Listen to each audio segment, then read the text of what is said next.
ستړي مشه د وحدت نیوز ډیرو درنو لیدونکو اوریدونکو لکه څنګه چې تاسو ته پته ده چې د افغان کډوالو افغانستان ته روان دي د پنجاب او پښتونخوا بېلابېلو سیمو نه چې کوم افغان کډوال راځي هغوی لپاره دلته لنډي کوتل کې د حمزه بابا مزار ترڅنګ یو کیمپ جوړ شوی هغوی کې د افغانانو انټري کېږي او هغې نه پس بیا دوی خپل وطن ته ځي دلته لنډي کوتل بازار کې د هغوی لپاره د لنګر انتظام شوی موږ سره د لاجبر په نوم باندې یو تن ولاړ دی هغه نه به پوښتنه کوو چې دا لنګر انتظام څوک چلوي او څو ورځې وشوې چې دا لنګر تاسو روان کړی او دا لنګر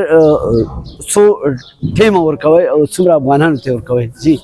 ډیره مننه مینوال صاحب تاسو ټولو میډیا والا او سوشل میډیا والا ډیره شکریا ادا کوم دا سینیټر تاج محمد الحاج تاج محمد دا لنګر چلی څو ورځو نه سٹارټ کړی دی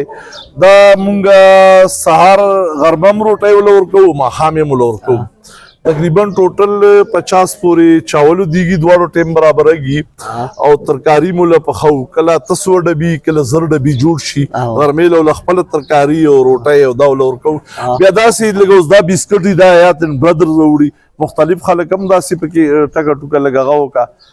امداد وکړه نو دا